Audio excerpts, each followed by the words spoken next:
He left me for another woman, but now he works for me. Betrayal sliced deeper than any knife ever could. I was discarded like yesterday's newspaper, told I wasn't enough. But life has a beautiful way of coming full circle. Subscribe now and comment where you're watching from to join me on this journey of transformation. Margaret, you could take better care of yourself. Look at Linda from accounting, always impeccable. The words hung in the kitchen air, sharp and unexpected. I froze, wooden spoon suspended over the pasta sauce I'd been stirring. My husband of 15 years stood in our kitchen doorway, briefcase still in hand, eyes critically scanning my flour-dusted apron and messy ponytail. I've been cooking since I got home from work, David. The kids had soccer practice and that's always the excuse, isn't it? He loosened his tie, sighing. The kids. Always the kids. My cheeks burned as I turned back to the stove. Sophie and Michael were upstairs doing homework, but they could easily hear if voices rose. I swallowed the knot forming in my throat. After 15 years of marriage, 2 children, and countless sacrifices to accommodate David's career, I was being compared to Linda from accounting. The first public crack in what I'd thought was our solid foundation. "Dinner's almost ready," I managed, voice steadier than I felt. David didn't respond, already scrolling through his phone, a half smile playing on his lips. It wasn't the first time I'd noticed that expression recently. Distracted, slightly secretive. The next morning I studied myself in the bathroom mirror. At 38, the signs of motherhood showed in the soft curves that hadn't been there before Sophie and Michael. My once styled hair now cut shorter for convenience, the minimal makeup I applied most days. When had David started seeing these as flaws rather than badges of our shared life? I'd scaled back my career to part-time when Sophie was born, working 8 a.m. to noon as an administrative assistant while David climbed the corporate ladder at Mitchell & Associates. The arrangement had been his idea. "The kids need their mother," he'd insisted. "My salary can cover most expenses." The comments continued over the following weeks. "The Petersons' anniversary party is Saturday. Wear something that doesn't scream, 'Soccer Mom,' would you?" During dinner, "You should try that keto diet Jennifer at work is doing. She's lost 15 pounds. While watching TV, "Why don't you wear makeup like her? It's called making an effort." Each remark chipped away at my self-worth until I started seeing myself through his critical lens. Sophie noticed first. Finding me examining my reflection one evening, she asked, "Mom, why do you look sad?" "Just tired, sweetie." "Is it because Dad keeps saying mean things?" Her 10-year-old perception pierced straight through my facade. I knelt to her level, alarmed. "What do you mean?" "He told you your dress looked frumpy yesterday." I heard him. Her innocent eyes blinked up at me. "My teacher says we shouldn't say things that hurt people's feelings." My daughter was giving my husband lessons in basic kindness. That night, David came home at 9:30 p.m. instead of his usual 6:30. His excuses about client meetings might have been believable if not for the lingering scent of unfamiliar perfume. When I called the office the next day to bring him the presentation folder he'd forgotten, his assistant sounded confused. "David left early today. Said he had a dentist appointment at 2. He'd told me he had meetings until 8. The first definitive lie cracked open something inside me. A terrible suspicion that what I was experiencing wasn't just a husband's midlife discontent, but something far more devastating. I hung up the phone, hands trembling, as my mind raced with possibilities I wasn't yet ready to face. The evidence accumulated like scattered puzzle pieces. Late nights, weekend emergencies, unexplained receipts for restaurants we never visited. David's phone perpetually locked. His defensive outbursts when I asked simple questions about his schedule. I found myself tiptoeing around my own marriage, carefully monitoring my words to avoid setting off his irritation. Our home, once warm and comfortable, had become a minefield of criticism and tension. "You're being paranoid," David snapped when I asked about a woman who had called our home phone and hung up. "This is exactly why I can't stand coming home anymore." On a rainy Tuesday, I decided to pick up the children early from their after-school program. A spontaneous mother-child afternoon felt necessary, something to remind us all that joy still existed. As we pulled into our driveway, a silver BMW I didn't recognize was parked in front. "Whose car is that?" 8-year-old Michael asked, echoing my thoughts. "I'm not sure, honey." My stomach knotted as I unlocked our front door. The sound of laughter, David's laughter, floated from upstairs. A woman's voice responded, low and intimate. "Wait in the car. I whispered to the kids, heart hammering against my ribs. But Mom, please, Michael, take your sister and wait in the car. I climbed the stairs silently, each step heavier than the last. Our bedroom door stood slightly ajar, and through it I saw them, David and a blonde woman I'd never seen before, sitting close on our bed, papers spread around them. "These property listings are perfect," she was saying, her hand on his arm. "We could be moved in before Christmas." David smiled, that full, genuine smile I hadn't seen directed at me in months. "You think Sophie and Michael will like the neighborhood?"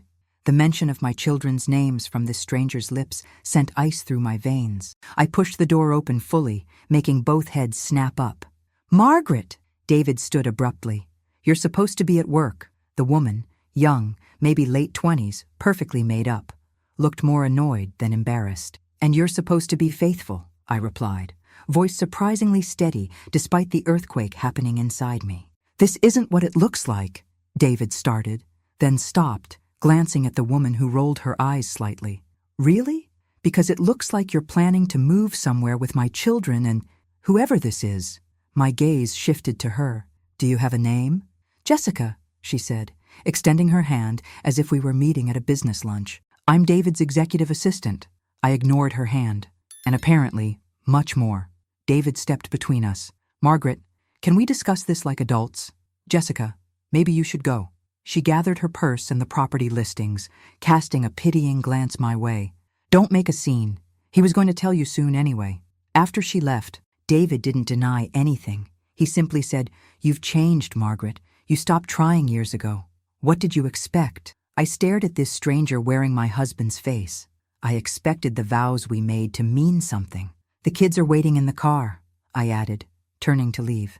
"I assume you'll be gone when we come back?" His response chilled me.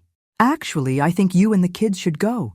This is my house too, and I've paid for most of it." Something in me snapped. "Your house? The one I've maintained for 15 years while raising your children?" "Our lawyers can sort it out," he said coldly. "I want you out by the end of the month." The manila envelope sat unopened on my kitchen counter for 3 days. "Thompson Divorce Settlement," it proclaimed in stark black letters. The apartment I'd hastily rented was small, 2 bedrooms for the 3 of us, with Sophie and Michael sharing bunk beds, while I converted half the living room into my workspace. "Mom, when are we going home?" Michael asked every night, his 8-year-old mind unable to fully grasp our new reality. "This is our home now, sweetheart," I'd answer, keeping my voice light while crumbling inside. At work, I'd increased my hours to full-time, juggling the children's after-school program and trying to stretch David's minimal support payments. As an administrative assistant making barely above minimum wage, the math was brutal. Finally, I tore open the envelope. The settlement offer was insulting. David would keep the house, most of our joint savings, and pay the bare minimum in child support. His lawyer had constructed a narrative portraying me as a part-time worker who'd been supported by David throughout our marriage, conveniently ignoring my years of unpaid domestic labor and career sacrifices. Fury propelled me to the office of Janet Barnes, a divorce attorney recommended by a coworker. "He's trying to erase 15 years of partnership," I said, sliding the documents across her desk. Janet adjusted her glasses, scanning the pages with practiced efficiency. "Unfortunately, this is textbook. The higher-earning spouse often believes they're entitled to everything because they made the money. While I raised the children, he was too busy to parent," I added bitterly. "Exactly. But the court doesn't always quantify that contribution fairly." She looked up.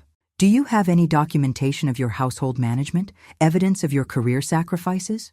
I hadn't realized I would need to prove my worth as a wife and mother. "Like what?" "Emails discussing your decision to work part-time for childcare. Records of school meetings you attended while he worked. Evidence of household expenses you managed." That night, I dug through old emails, finding the thread where David had insisted I cut back my hours after Sophie's birth. "The baby needs you more than we need the money," he'd written. "My promotion should cover everything." I uncovered photo after photo of school events with me present and David absent. Text exchanges showing I'd handled every doctor's appointment, every parent-teacher conference, every sick day.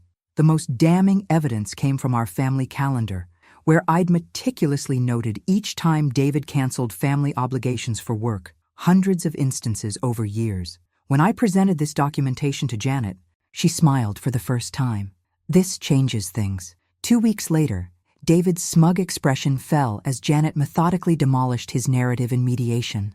The revised settlement acknowledged my contributions: joint ownership of the house, to be sold with proceeds split, fair division of assets, and proper child support.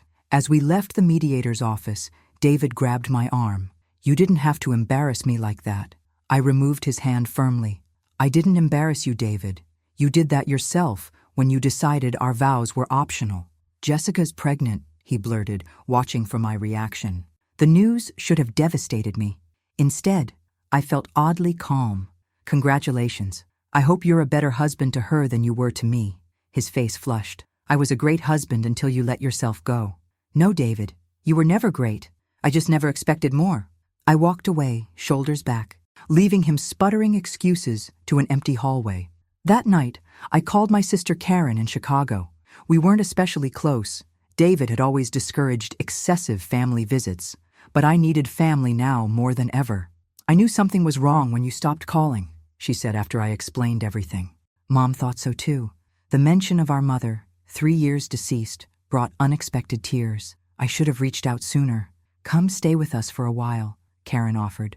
"The kids would love to see their cousins." Though I couldn't accept her invitation, leaving town would complicate custody arrangements, her support fortified me for the battles ahead. "Ms. Thompson, we'd like to offer you the position." The email glowed on my screen, its words almost unbelievable. After 2 months of job hunting, sending resumes into what felt like a void, Riverdale Marketing had responded to my application for an HR assistant position. I'd included my technical HR certificate, the one David had dismissed as useless, and it had caught their attention. The salary was modest, but significantly better than my administrative role, with potential for growth. "We got it," I announced to Sophie and Michael that evening, spinning Sophie around our tiny kitchen. "Mama got a new job." For the first time since the separation, genuine excitement lit their faces. We celebrated with takeout pizza, a luxury in our new budget-conscious life. Later that night, while the children slept, I allowed myself a moment of pride. David's voice echoed in my head. "That certificate is a waste of time and money." But I'd completed it anyway, squeezing classes between parenting and housework, often studying late into the night after he'd gone to bed. My phone buzzed with a text from David. "Need to drop off more of the kids' things tomorrow. Jessica thinks they should have their gaming console here too." The mention of Jessica still stung, but less sharply now. I typed back, "They're at school until 3.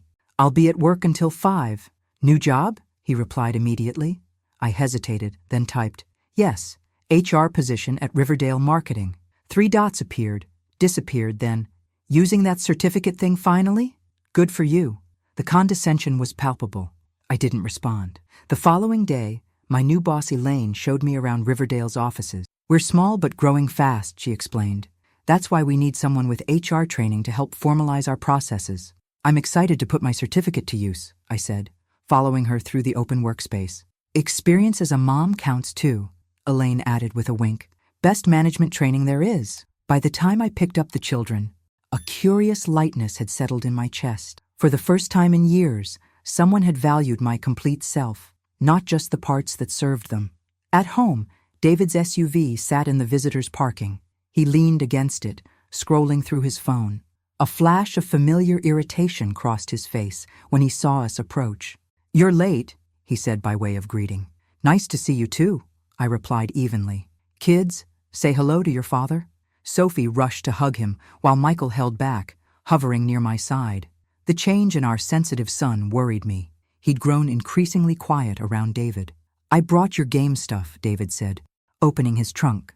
"And Jessica packed some cookies for you." Sophie accepted the tin politely, but Michael stiffened. "I don't want her cookies." David's jaw tightened. "That's rude, Michael. Jessica made those specially for you." "I don't care," Michael mumbled. Before David could escalate, I intervened. "Thank Jessica for the thought. Why don't you kids take these upstairs while I talk to Dad?" Once they were inside, David rounded on me. "You're turning them against Jessica. I've never said a negative word about her," I replied truthfully. "Children are perceptive, David. They understand more than we think." He scoffed. "Michael's always been sensitive. You coddle him too much." "Is there something else you needed?" I asked, suddenly tired of the old patterns. David hesitated, then said, My company's annual dinner is next Friday. I need you to take the kids that weekend instead of me. Of course, David's convenience still came first. Actually, I can't, I said, surprising myself. I have plans Friday evening. Professional development seminar for my new position. His eyebrows shot up. You can't be serious. Reschedule it. No, I said simply. I won't. The single word hung between us, a declaration of independence more powerful than any argument. David opened his mouth, closed it, then stormed to his car without another word. I watched him drive away, realizing something profound had shifted. For the first time since our wedding day, I had prioritized my needs over his demands, and the world hadn't ended. The quarterly report needs to be completely restructured, Elaine explained, spreading papers across my desk. HR metrics are becoming crucial for our investors. After 3 months at Riverdale Marketing, I'd graduated from assistant tasks to more substantive projects. My technical knowledge, combined with organizational skills honed through years of family management, had caught Elaine's attention. I have some ideas, I ventured, pulling out my notebook where I'd been tracking departmental inefficiencies. What if we approach it from an employee journey perspective? Elaine's eyebrows rose appreciatively as I outlined my concept. Margaret, this is exactly why I hired you. Fresh perspective. That evening, I worked late, lost in spreadsheets and presentation drafts. My phone buzzed with a text from Mrs. Gonzalez, our elderly neighbor who watched the children when I worked overtime. Kids fed and homework done. Michael waiting to show you something special. When I arrived home, Michael proudly presented a science project he'd completed independently. I got all the materials myself and followed the instructions exactly, he explained, demonstrating how his model volcano erupted. That's incredible initiative, I praised, noting how his shoulders straightened with pride, a new confidence emerging. Sophie looked up from her book. Mom, Alyssa invited me to her birthday sleepover Saturday. We'll need to get her a nice gift, I said, mentally calculating if our budget could accommodate it. Dad says we should ask you for money things now, Sophie added hesitantly. He said his support payments should cover everything we need. The familiar anger flared, but I swallowed it. Dad contributes, but we manage our money as a family now. Let's look at our budget together tomorrow. Later that night, I received an unexpected email from Robert Mitchell, CEO of Mitchell & Associates, David's company. The subject line read, Informal Introduction, HR Position. My heart raced as I opened it. Margaret, we met briefly at company functions when you were with David. I'm reaching out because our HR director mentioned you recently earned your HR certification. We have an opening for an HR specialist focusing on employee development, an area we're expanding rapidly. This isn't traditional recruitment, but I'd welcome a conversation if you're interested. Robert Mitchell. I stared at the screen, conflicted emotions swirling. Working at David's company seemed unthinkable, yet the opportunity was exactly what I'd been trained for, likely with significantly better compensation than Riverdale could offer. With trembling fingers, I typed my response. Mr. Mitchell, thank you for reaching out. While I appreciate the consideration, I'm concerned about potential complications given my history with the company through David. However, I would be open to discussing the position and addressing these concerns professionally. Margaret Thompson. His reply came within minutes. Professional is my only mode of operation. Coffee tomorrow? The position is on a different floor and department from engineering. I agreed to meet him, both terrified and exhilarated by the prospect. The following morning, I dressed carefully in my best blazer, a consignment store find that looked far more expensive than it was. In the mirror, I hardly recognized myself. Determined eyes, straightened shoulders, a composed expression replacing the perpetual anxiety of my married years. Robert was waiting at the cafe, tall and distinguished in his 50s, with kind eyes that crinkled when he smiled in greeting. I appreciate your candor about the potential awkwardness, he said after pleasantries. David is a valuable engineer, but our company has grown beyond our informal management structure. We need someone who understands both HR technicalities and interpersonal dynamics. May I ask why you reached out to me specifically? I questioned. There must be many qualified candidates. Robert's expression turned thoughtful. Our mutual acquaintance, Janet Barnes, mentioned you when I consulted her firm recently. She said you had exceptional organizational abilities and emotional intelligence, qualities we need desperately. My divorce attorney. The connection surprised me. The position offers substantial growth potential, Robert continued. Starting salary is nearly double entry-level HR roles, with advancement opportunities as we continue expanding. Double my current salary would transform our financial situation completely. I'd need to consider the impact on my children, I said honestly, and how to navigate any interaction with David professionally. Robert nodded. I respect that. Take the weekend to think it over? The Mitchell & Associates Employee Handbook hasn't been updated since 2019, explained Carla, the retiring HR administrator showing me the ropes on my first day. Filing systems are mostly paper. Benefits administration is practically prehistoric. I surveyed the cluttered office that would be mine starting tomorrow. Despite the organizational disaster, excitement bubbled through me. This position, HR specialist with focus on employee development, paid nearly twice my previous salary and offered genuine career advancement. Robert says you're exactly what the department needs, Carla added. Someone with fresh perspective and technical training. My first week passed in a blur of introductions and systems assessment. I avoided the engineering floor entirely, though rumors of my hiring had clearly spread. Several employees did double takes when they heard my name, connections forming behind their eyes. On Friday afternoon, Robert stopped by my office. How's the transition going? I've identified several immediate improvements we can implement, I replied, showing him my preliminary analysis. Your onboarding process alone is costing thousands in lost productivity. Robert studied my work, clearly impressed. This is exactly why we needed you. He checked his watch. Would you join me for a working dinner? I'd like to discuss your recommendations more thoroughly. The restaurant was upscale but comfortable. As we discussed workflow optimizations and employee retention strategies, I realized I was being taken seriously in a way David never had. Robert listened attentively, asking insightful questions that challenged and refined my ideas. You have natural talent for this, he observed as we finished dessert. Not just the technical aspects, but the human elements too. I felt a blush rise to my cheeks. Thank you. It means a lot to have my abilities recognized. David never mentioned your capabilities, Robert said, then immediately looked regretful. I apologize. That was unprofessional. It's all right, I assured him. David never really saw my professional potential.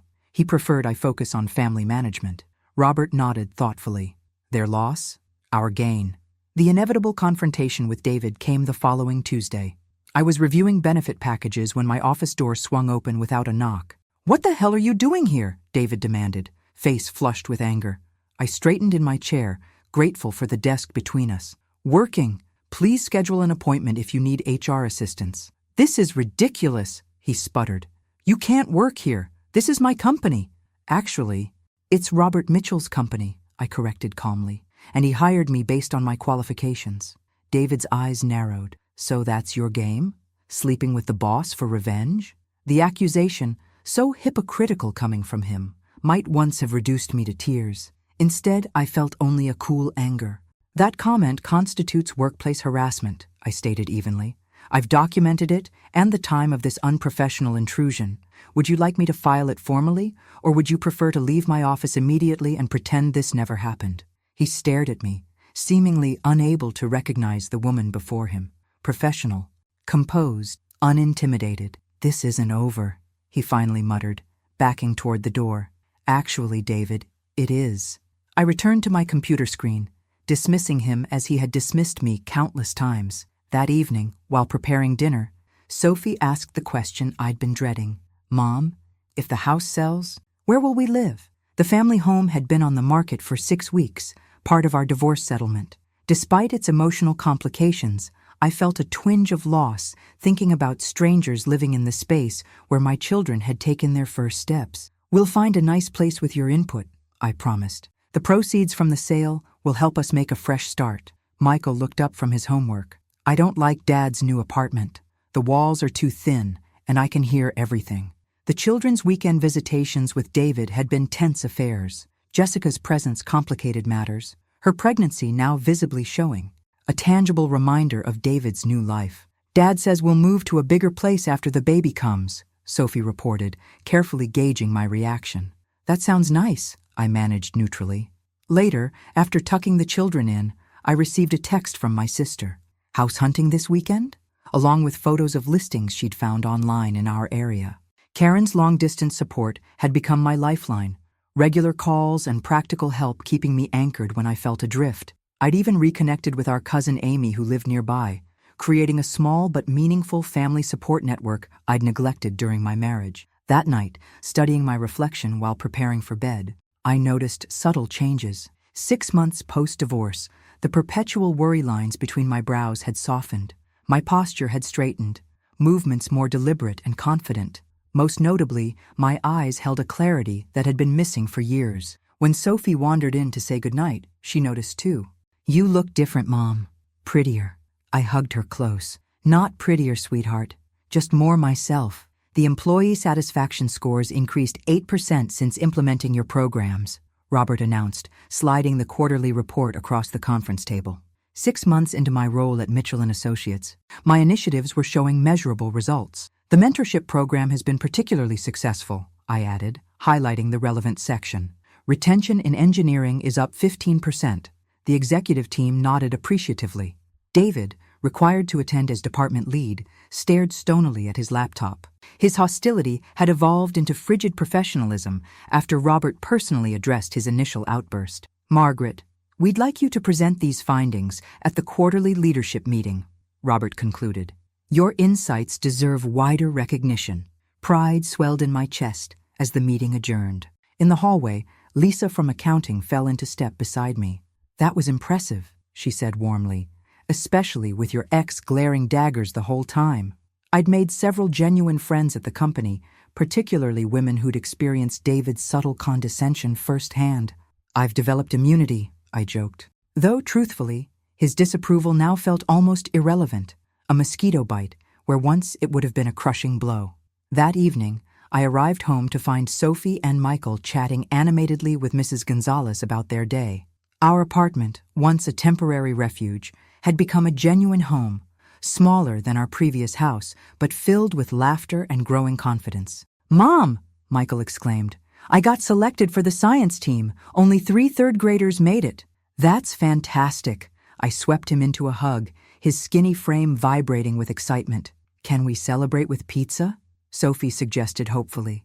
"Absolutely. Special achievements deserve special meals." As we gathered around our small kitchen table, I marveled at how our family unit had not just survived, but strengthened. Sophie had blossomed in her new school's drama program. Michael's scientific curiosity, often dismissed by David as excessive questioning, was now being channeled and celebrated. "We got an offer on the house," I mentioned casually, watching their reactions. "It's a good one, enough for us to look at some of those townhouses near the park." Sophie's eyes widened. "Really? With the community pool?" "Possibly," I hedged, not wanting to promise specifics until the sale finalized. Michael's response was more measured. "Will Dad be mad? He keeps saying he wishes he could move back to our house." The question revealed how attuned the children remained to their father's emotions, still trying to protect and please him despite everything. "Dad agreed to the sale," I assured him. "He'll be fine." Later, after the children were asleep, I called Janet to discuss finalizing the house sale. Our professional relationship had evolved into a genuine friendship, her guidance extending beyond legal matters to practical life advice. "The closing should be smooth," she assured me. "The buyers didn't request any unusual contingencies." "It feels strange," I admitted. "Selling the house makes everything so final." "Final can be good," Janet observed. "It means you're truly moving forward." The next morning, Robert invited me to lunch, a purely professional affair in the company cafeteria. "The board has authorized a promotion for you," he announced, without preamble. "Senior HR specialist with a team of 2 reporting to you." I nearly choked on my salad. "After only 6 months? Your results speak for themselves," he replied simply. "The mentorship program alone has saved us hundreds of thousands in reduced turnover."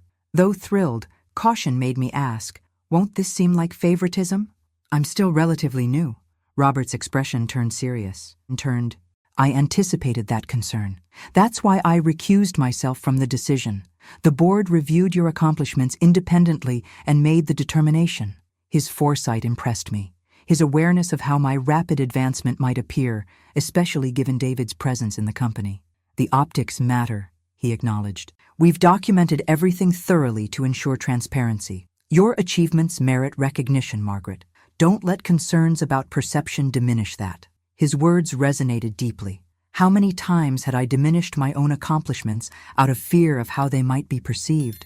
How often had I hidden my capabilities to avoid making David feel threatened?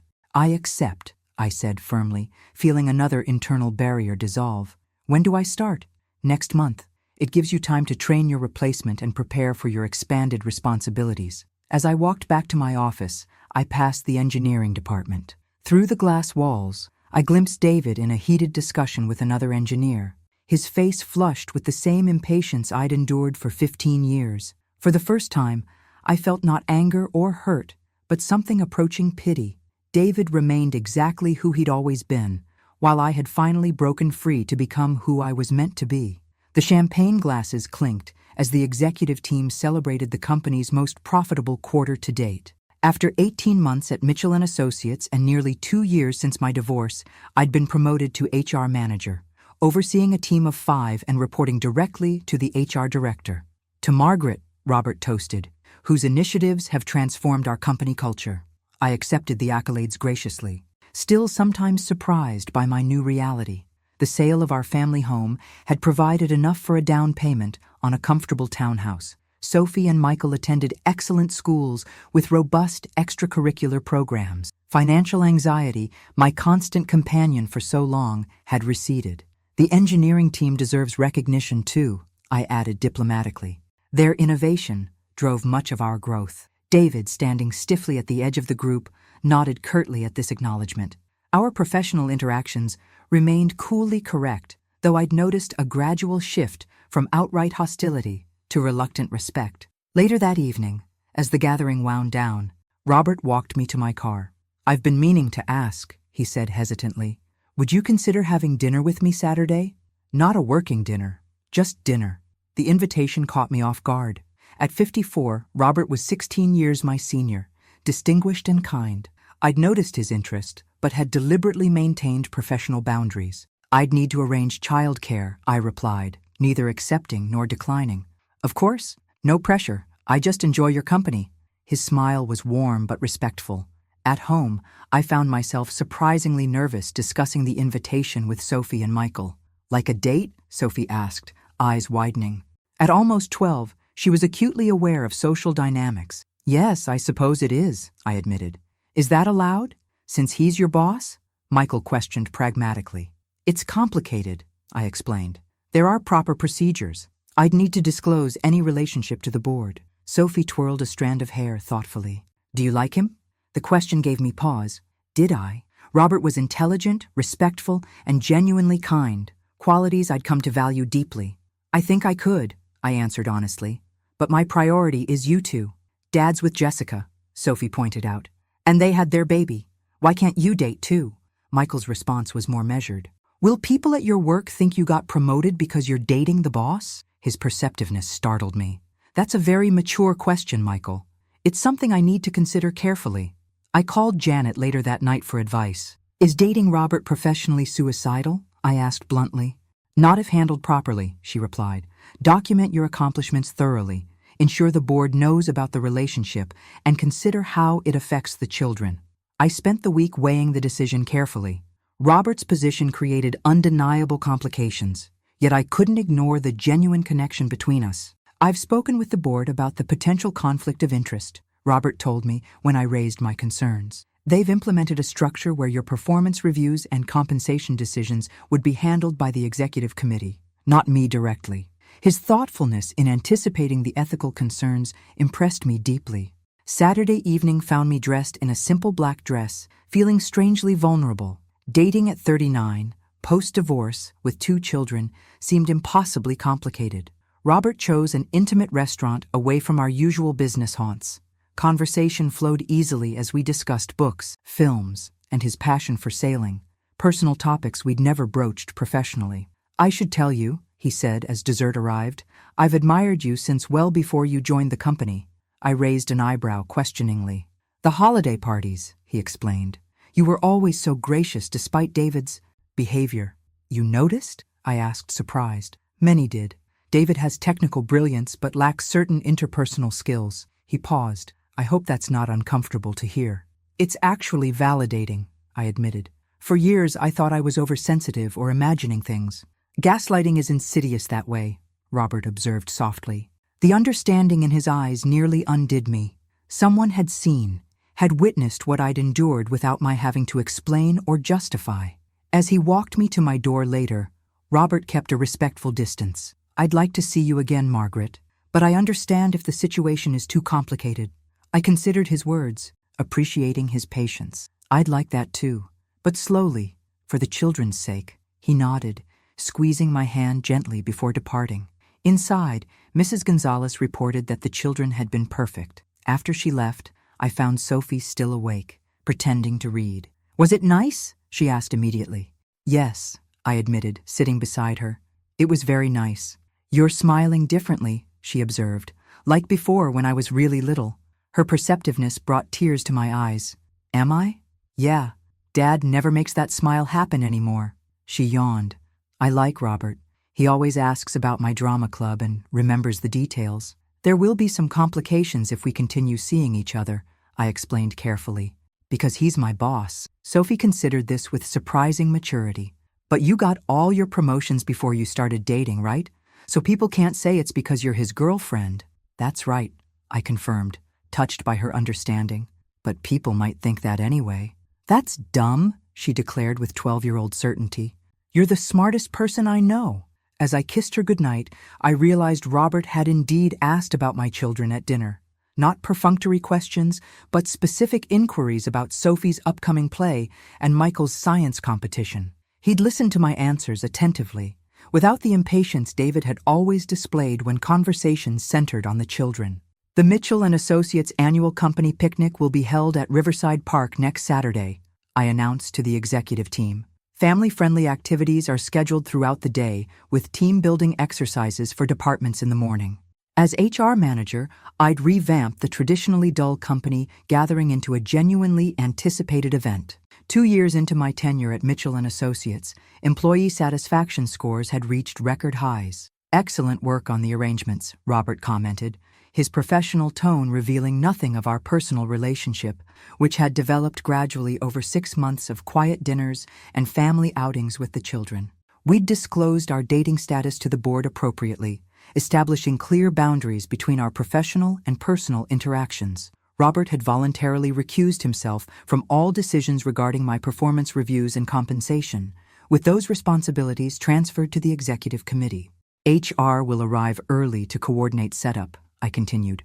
All department heads should plan to attend the full day. David shifted uncomfortably in his seat. Jessica is having trouble with the baby. I may need to leave early. Of course, I acknowledged professionally. Just inform your team lead. After the meeting, Lisa caught up with me in the hallway. David looks miserable lately. Trouble in paradise? I shrugged non-committally. Office gossip suggested Jessica's adjustment to motherhood had been difficult, and David was struggling with the impending responsibilities. I try not to pay attention, I replied honestly.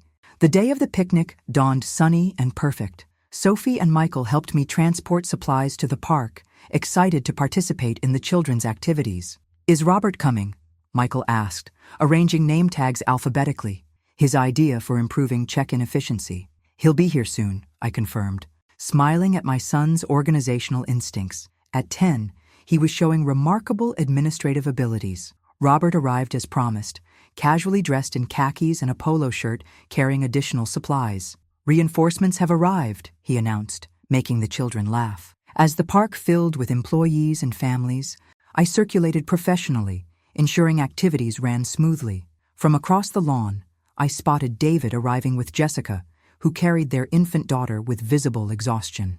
Should we say hello? Sophie asked, following my gaze. That would be polite, I agreed, appreciating my daughter's maturity. We approached them together, maintaining friendly formality. Good morning, David, Jessica. Glad you could make it. Jessica shifted awkwardly, bouncing a fussy Emma. It's hot, she complained. David said we had to come or it would look bad. David shot her an irritated glance. We're happy to support company events, he corrected stiffly. Sophie stepped forward confidently. There's a shaded area with chairs by the refreshment table if you need to sit down. Jessica's expression softened slightly at my daughter's thoughtfulness. Thanks, Sophie. You've grown since I last saw you. Mom says I'll be taller than her by next year, Sophie replied, standing a little straighter. The interaction was brief, but significant, our first civil exchange as reconfigured families. As we walked away, Sophie whispered, "Jessica looks really tired." "New motherhood is challenging," I explained, "especially in this heat. You were a new mom with us once. Was it hard?" "Yes," I admitted, "but worth every moment." The picnic progressed smoothly until mid-afternoon, when a commotion near the volleyball courts caught my attention. Jessica was doubled over, Emma wailing in her carrier, while David stood frozen beside them. Training kicked in immediately. "Let me help," I offered, approaching them. "What's happening?" "She won't stop crying," Jessica explained, near tears herself. "I've tried everything. I haven't slept more than 2 hours straight in weeks." The raw vulnerability in her voice resonated with me, memories of my own early motherhood struggles rushing back. "May I?" I asked, gesturing toward Emma. After a moment's hesitation, Jessica nodded. I lifted the crying infant, cradling her against my shoulder in a position that had always soothed my own children.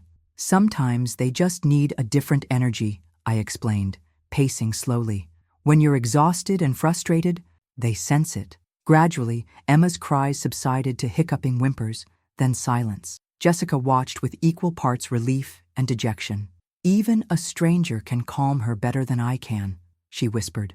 "Not a stranger," I corrected gently. "Someone who's been exactly where you are. Motherhood is marathon, not a sprint." David watched this exchange with undisguised surprise, perhaps never having witnessed this side of me with our own children, too busy at work during their infancy to see the daily challenges of new parenthood. As I handed a now sleeping Emma back to Jessica, she whispered, "Thank you. I don't know how you did this twice." "With support," I answered honestly, "and by learning to ask for help." The moment created an unexpected bridge between us, women who shared nothing except loving the same children, finding common ground in the universal challenges of motherhood. Later that evening, Robert found me supervising the cleanup. "That was quite something with Jessica and the baby," he observed. "Very gracious, considering everything." I shrugged. Motherhood is hard enough without unnecessary animosity. He smiled, the private smile reserved for moments when we weren't playing our professional roles. "You continue to amaze me, Margaret Thompson." That night, after tucking the children into bed, I received a surprising text from Jessica. "Thank you for today. Emma hasn't slept this well in weeks. Any other tricks I should know?" It was the first direct communication we'd ever had outside David's presence. After a moment's consideration, I typed back, "Happy to share what worked for me. Coffee sometime?" Her response came quickly. "I'd like that." An unlikely connection forming from the ashes of painful history.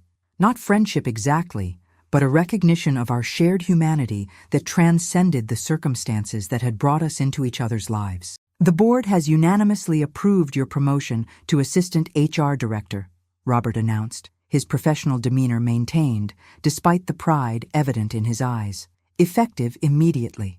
2.5 years after joining Mitchell & Associates, I'd ascended to senior leadership, a transformation so complete from my former life that it occasionally felt surreal. "Thank you for your confidence," I replied, accepting the formal offer letter. "I'm excited to implement the strategic initiatives we've discussed." Later, in the privacy of Robert's office, he allowed his professional facade to slip. "I'm incredibly proud of you, Margaret.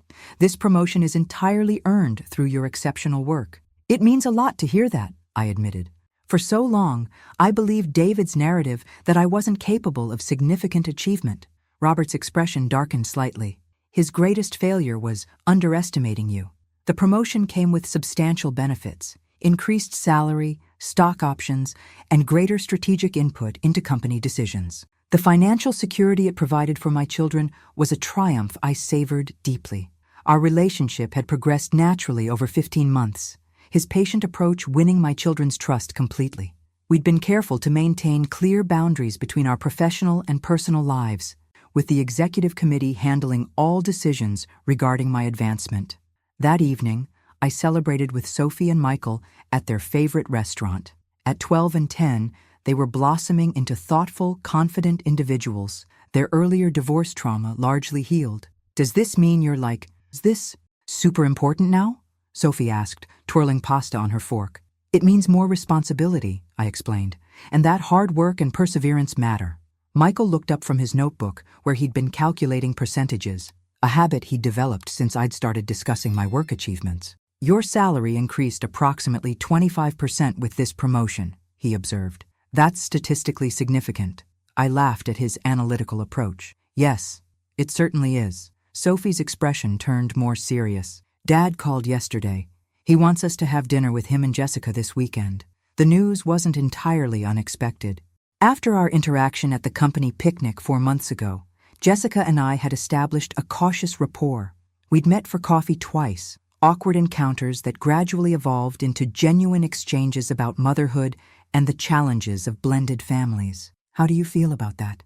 I asked carefully. Sophie shrugged. Curious, I guess, but weird too. Natural feelings, I assured her. You can be excited about knowing your half-sister while still having complicated feelings about the situation. Michael frowned. Dad seems really tired on our video calls. He said babies are exhausting. I suppressed a smile, remembering David's complaints when our children were infants, how he'd needed uninterrupted sleep for work and couldn't possibly help with night feedings. Parenting is challenging, I acknowledged neutrally, but also rewarding. When Robert joined us for dessert, arriving directly from a late meeting, the children greeted him with genuine affection. I heard about the big promotion, he said, sliding into the booth beside me. Chocolate celebration cake for everyone? As the server brought our desserts, Robert discreetly squeezed my hand under the table. The gesture of support, small but significant, warmed me deeply. The weekend dinner with David's family went better than anticipated.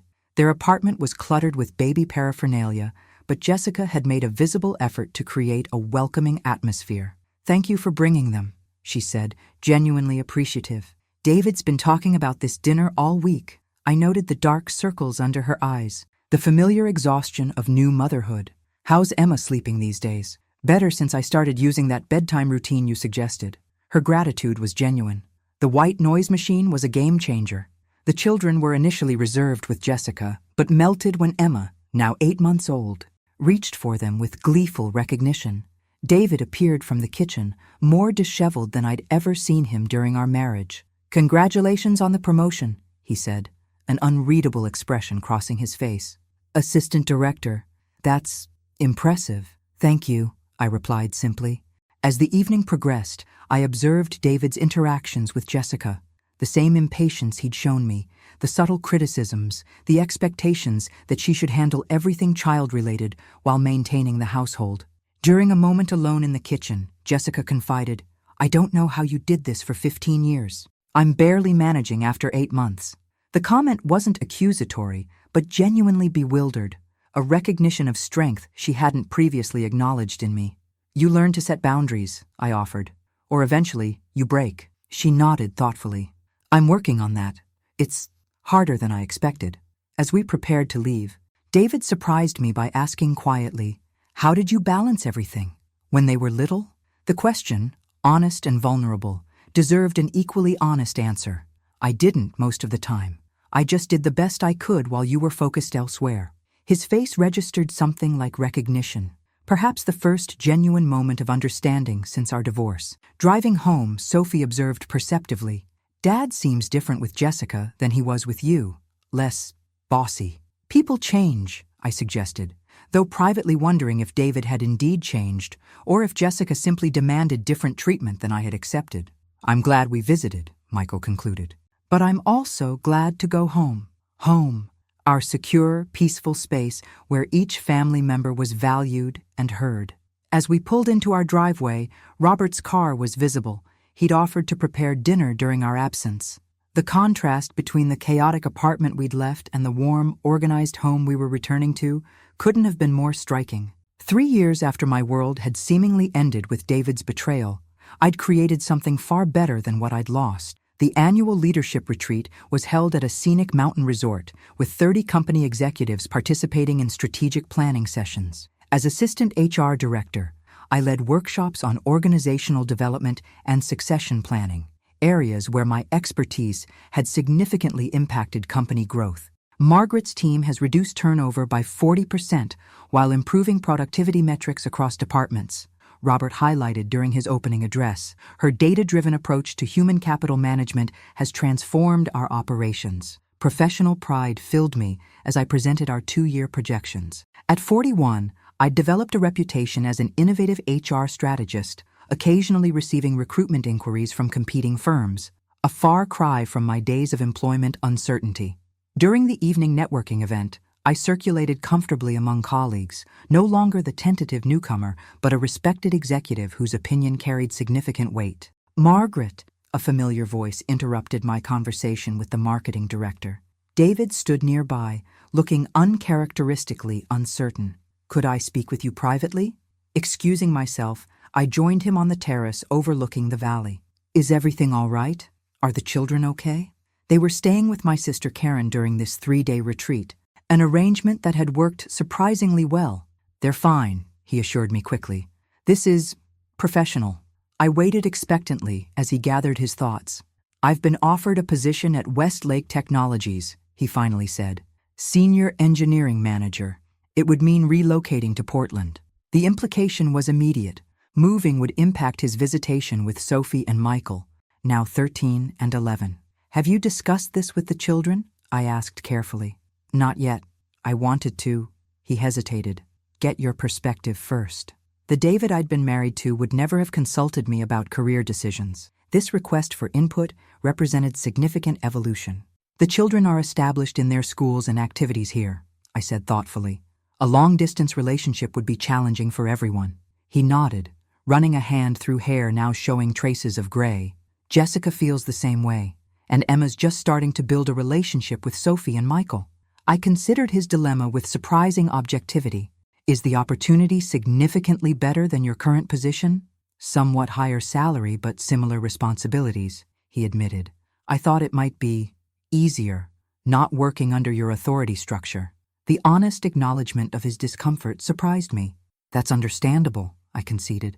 "But uprooting your family has considerable costs beyond financial ones." David leaned against the railing, uncharacteristically reflective. "I've been thinking about what you said last month, about how parenting requires consistent presence, not just financial provision." I remembered the conversation, a rare moment of co-parenting harmony during Sophie's school presentation. "The children need you in their lives regularly," I said simply. "They've adjusted well to our new family structures, but stability matters." He was quiet for a long moment before asking, "Would you have taken the Portland job if the situations were reversed?" The question was surprisingly insightful. I considered it seriously. "No," I finally answered. "Not at this stage in the children's development. Perhaps when they're older." He nodded slowly. "I thought you might say that." A rueful smile crossed his face. "You always were better at considering the bigger picture than I was." The compliment, perhaps the first genuine one he'd offered in years, caught me off guard. "Thank you for consulting me before deciding," I responded, professional courtesy masking my surprise. As the retreat concluded the following day, I found myself reflecting on our conversation. David had sought my counsel, a scenario unimaginable during our marriage when he'd dismissed my input on nearly everything.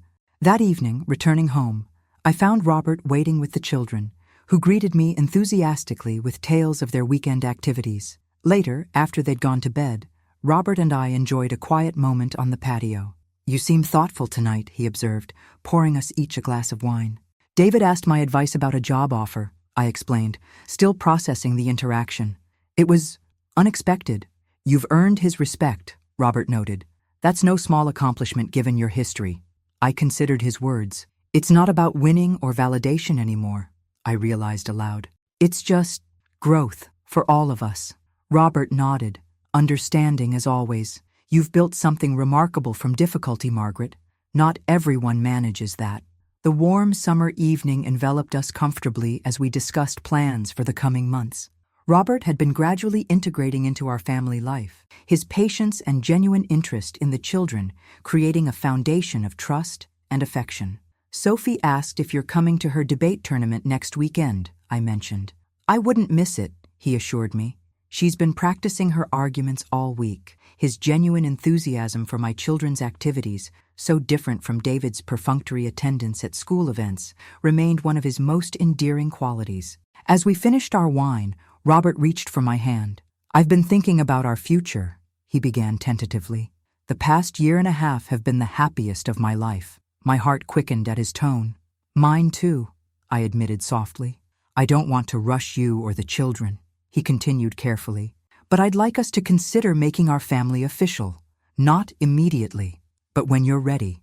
The indirect proposal was perfectly Robert, considerate, patient, placing my comfort above his desires. I think we're heading in that direction, I acknowledged, squeezing his hand. But you're right about giving the children time to adjust to the idea. His smile conveyed complete understanding. We have all the time we need. Later that night, preparing for bed, I caught my reflection in the mirror. The woman who gazed back appeared decades younger than her 41 years. Confidence had smoothed the worry lines that stress had once etched deeply. Eyes that had dulled with resignation now sparkled with purpose and joy. My phone buzzed with a text from David. Decided to decline Portland offer. Being present for the kids matters more. Thanks for the perspective. Progress comes in unexpected forms, I reflected, setting the phone aside. Sometimes the greatest revenge isn't confrontation or triumph, but simply growing beyond the pain into something stronger and more beautiful than before.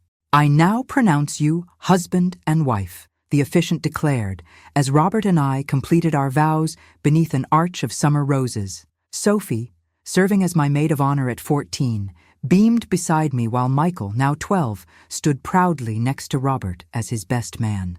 The intimate garden ceremony, held exactly 4 years after my divorce from David, represented not an ending, but a continuation of the life I'd carefully rebuilt. 50 guests, close friends, family, and selected colleagues applauded as Robert and I sealed our commitment with a kiss. Mrs. Mitchell, he whispered, his eyes crinkling with joy. Actually, I'm keeping Thompson professionally, I reminded him with a smile. But Margaret Mitchell does have a nice literary ring to it. The reception flowed with easy elegance in Robert's, now our, backyard. Sophie had helped design the decorations, while Michael created a meticulous seating chart ensuring optimal conversation dynamics. His analytical mind applied to social engineering. Among the guests were several surprises. David and Jessica had accepted our invitation, bringing 2-year-old Emma, who toddled happily between her siblings. The past 4 years had softened most old wounds, transforming our extended family unit into something workable, if not always effortless. My sister Karen had flown in from Chicago with her family, and my father, now 80, had made the journey from Arizona. Family connections I'd rebuilt after years of neglect during my marriage. David's mother sat with them, our shared grandparent connection transcending the divorce. Congratulations, David offered sincerely during a quiet moment. Robert's a good man. Thank you, I replied, appreciating the genuine goodwill. How are things at Westridge Systems? After declining the Portland position, David had eventually sought new opportunities locally, joining a smaller engineering firm 6 months ago. Better work-life balance, he acknowledged. Jessica and I both work 4-day weeks now. Less money, but more time with Emma. The irony wasn't lost on either of us. He'd finally discovered the value of family time over career advancement, lessons I'd tried unsuccessfully to convey throughout our marriage. Jessica approached, Emma on her hip. Beautiful ceremony, she offered, far more comfortable in my presence now that years had passed. Sophie did an amazing job with the decorations. She's considering interior design as a career, I shared, watching my daughter across the garden, confidently mingling with guests. Though debate team remains her primary passion, Michael appeared at my side, tablet in hand. Mom, we're running 15 minutes ahead of schedule. Should we adjust the toast timing or keep the current flow? I smiled at his organizational enthusiasm. Let's maintain the natural flow, honey.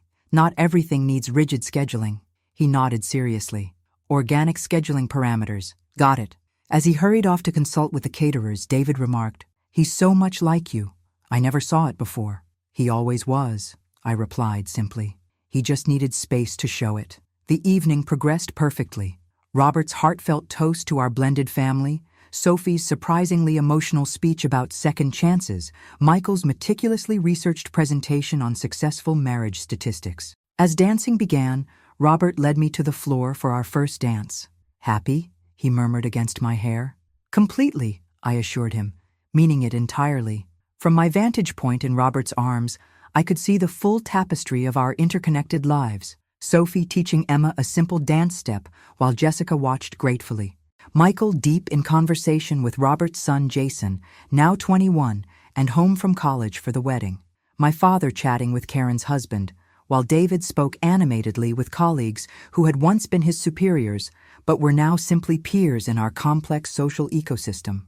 Later, as guests began departing, I found a moment alone on the garden terrace. The journey from that devastating Tuesday when David had first compared me unfavorably to Linda from accounting to this moment of complete contentment seemed simultaneously endless and instantaneous. Professional success had provided financial security and personal validation, but the deeper victory lay elsewhere, in the confident set of Sophie's shoulders as she navigated adolescence, in Michael's blossoming intellectual curiosity, in my own rediscovered capacity for joy and partnership. Robert joined me, wrapping his arm around my waist. "Penny for your thoughts, Mrs. Mitchell." "Just reflecting on unexpected journeys," I replied, leaning into his solid presence, "and how sometimes the worst moments lead to the best outcomes." Thompson Mitchell Empire. He corrected himself with a smile. "Sorry, I'm still adjusting to the professional name retention." "Assistant HR Director Thompson Mitchell is quite a mouthful," I acknowledged, "but I've worked hard for that name recognition." Indeed, my reputation in HR circles had grown beyond Mitchell and Associates. I occasionally spoke at industry conferences and had recently been approached about co-authoring a book on human capital development, opportunities unimaginable in my previous life. As we rejoined the remaining guests, David approached with Emma drowsily resting against his shoulder. "We should get this little one home," he explained. Sophie asked if she could stay and help clean up. "Of course," I agreed. "Robert's driving the kids home tomorrow."